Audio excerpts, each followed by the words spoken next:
बिस्मिल्लाहिर्रहमानिर्रहीम। Welcome to my channel step of Vikas.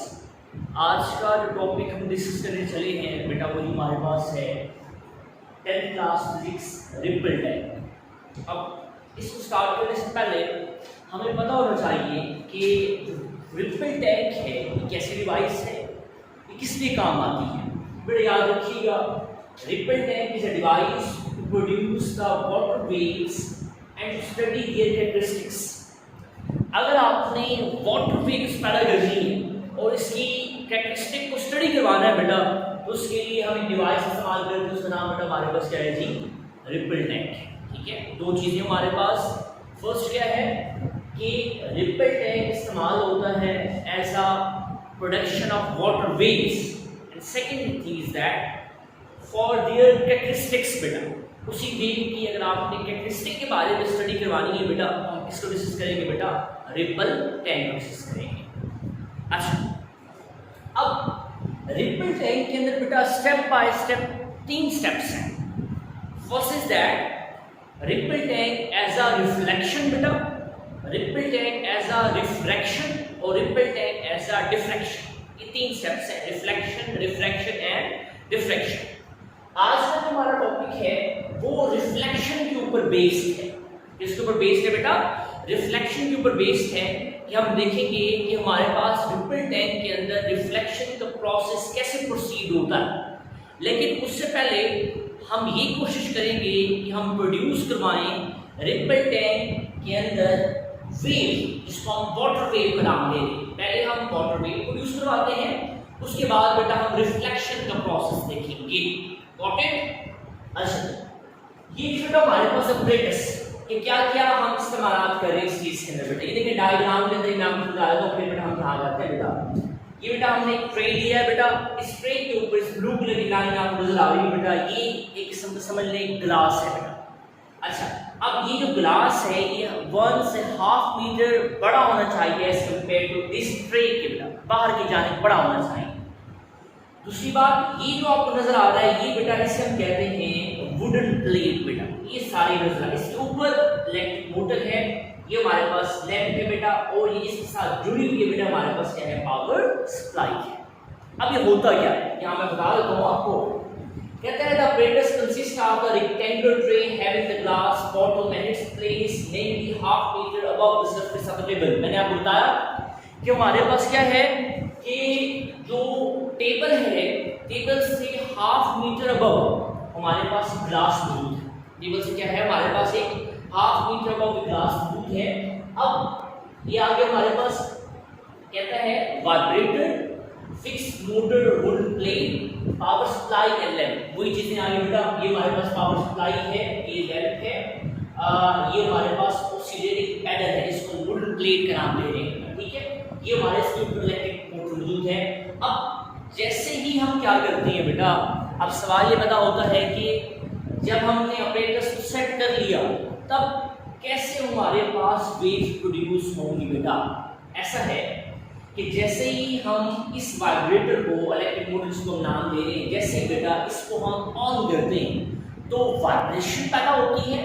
Because of that vibration बेटा waves पैदा होती है। क्या पैदा होती हैं, वेव्स पैदा होती है। देखिए कहता है vibrator is a oscillating electric motor fix on a wooden plate. बेटा वाइब्रेटर क्या चीज है, वो हमारे पास एक इलेक्ट्रिक मोटर डिवाइस है जो इस वुडन प्लेट के ऊपर मौजूद है। अब जैसे ही इसको आप ऑन करते हैं तो वाइब्रेशन की वजह से वेव्स पैदा होती है।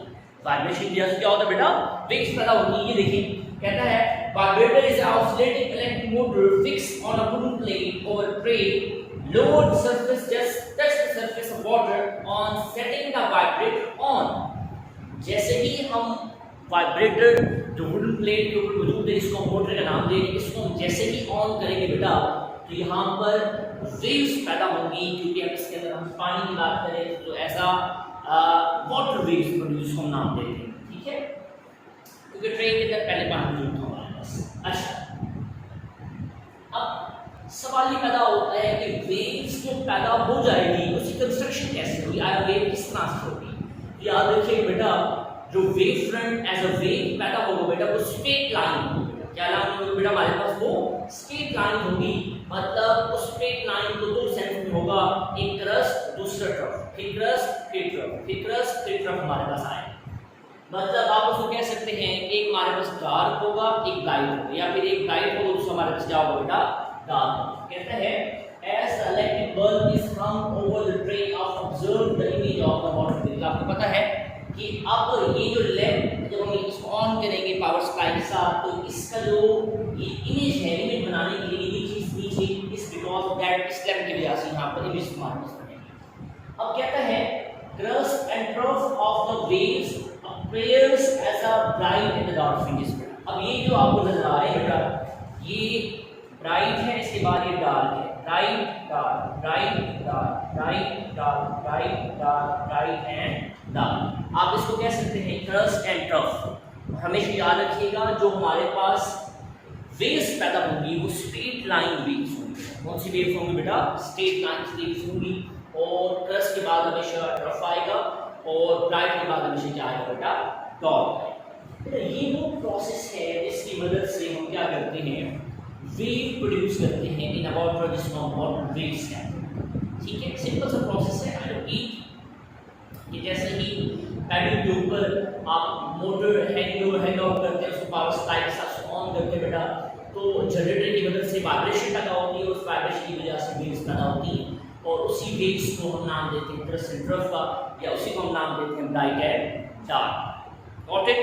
अब ये वो प्रोसेस है जिसकी मदद से मैंने आपको रिपीट कर दिया, जिसकी मदद से हम क्या करते हैं? वेव प्रोड्यूस करते हैं। अब सवाल था कि हमने रिपल टैंक को डिस्कस करना था as a reflection, as a reflection. तो ये बेटा हमारे पास की रिफ्लेक्शन है। अब देखते हैं हम कि रिफ्लेक्शन कैसे पैदा होती है, रिफ्लेक्शन का प्रोसेस किस तरह से प्रोसीड होता है हमारे पास इस रिपल टैंक के अंदर। तो फर्स्ट ऑफ ऑल बेटा आपको पता होना चाहिए कि रिफ्लेक्शन होती क्या है। अब रिफ्लेक्शन बेसिकली अगर हम किसी भी वेव की बात करते हैं, किसी भी वाटर वेव की बात करते हैं, किसी भी रे ऑफ लाइट की बात करते हैं, किसी भी मीडियम को टकराने के बाद वेव है, लाइट है, अगर वो बाउंस बैक हो जाती है तो बेटा ये रिफ्लेक्शन कहलाता है। क्या कहलाता है बेटा? रिफ्लेक्शन। रे ऑफ लाइट जाके किसी भी सोर्स है, अगर मैं बात करूँ बॉल की, बॉल में फेंकता हूँ, दीवार लगने के बाद दोबारा वापस आ जाती है तो बाउंस बैक हो गई है, सेम मीडियम के अंदर बेटा ये क्या कहलाता है हमारे बेटा? रिफ्लेक्शन कहलाता है। ये देखिए मैंने लिखा है मतलब वेव, क्योंकि हम यहाँ पर वेव की बात कर रहे हैं तो हम वेव को डिस्कस करेंगे। When the wave moving in one medium falls on the surface of another medium, they bounce back to the first medium। बेटा याद रखिएगा कि अगर वेव बेटा किसी भी दूसरे मीडियम की सरफेस पर स्ट्राइक करती है और दोबारा उसी ही मीडियम के अंदर बाउंस बैक हो जाती है, बेटा ये क्या कहलाता है हमारे पास? रिफ्लेक्शन कहलाता है। क्या कहलाता है? रिफ्लेक्शन।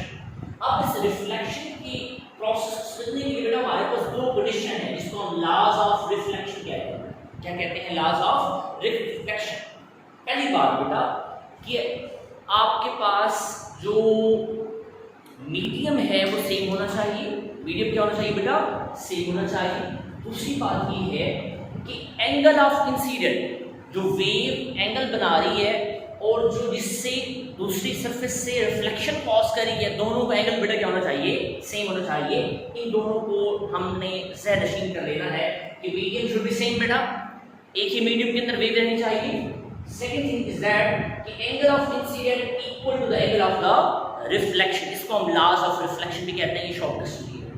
अच्छा, अब ये वो प्रोसेस है जो सारा का सारा हमने डिस्कस करना है बेटा किसी के अंदर, इस रिपल टैंक के अंदर बेटा। बात समझ आइए?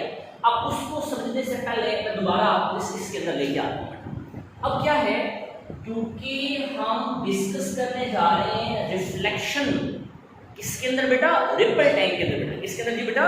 रिपल टैंक के अंदर। उसके लिए आपने करना ये है कि बैरियर, जिस तरह से बैरियर को आपने ढूंढना है। मिसाल के तौर पर रे ऑफ लाइट आ रही है, ठीक है, यहाँ से आ रही है और सामने हमने मिरर रख ली है, उसको टकरा के ऐसे रिफ्लेक्ट कर जाती है। या दीवार है, उसके ऊपर मैंने बॉल मारी है तो उसको टकरा के वापस आ जाती है। तो वो जो दीवार है या हमारे पास वो शीशा जिसको मिरर का नाम दे रहे हैं बेटा, वो ऐसा बैरियर है बेटा। ऐसा क्या है? बैरियर है। इसी तरह से हम एक और वुडन प्लेट इसके अंदर रख देते हैं, इस रिपल टैंक के अंदर, ऐसा बैरियर के तौर पर बेटा। मेरी बात समझ आ रही है?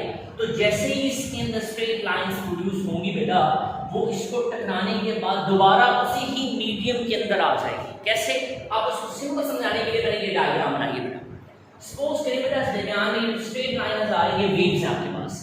अब ये हमारे पास वेव्स पैदा हो रही है, इस पॉइंट पर, इस बैरियर पर टकराने के बाद दोबारा इसने अपनी पोजीशन तब्दील कर ली। लेकिन याद रखिएगा, पोजीशन तब्दील की है, रिफ्लेक्शन कॉज की है, मीडियम तब्दील नहीं किया। ये एक अलग मीडियम है, ये एक अलग मीडियम है।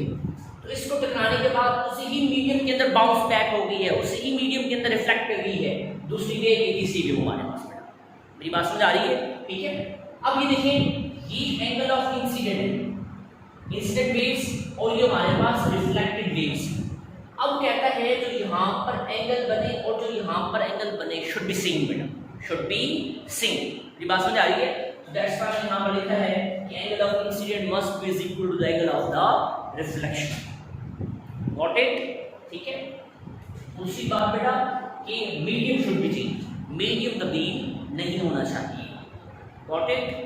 होपफुली बेटा आपको ये क्लियर होगा। इस टॉपिक के बारे में बेटा कोई क्वेश्चन है तो कमेंट सेक्शन के अंदर आपने क्लास में पूछना है बेटा। ठीक है। हमारे इस चैनल को सब्सक्राइब करें बेटा, ज्यादा से ज्यादा शेयर करें ताकि आने वाली वीडियोस आप तक पहुंच सकें। नेक्स्ट आने वाली वीडियो में बेटा अपना ख्याल रखिएगा।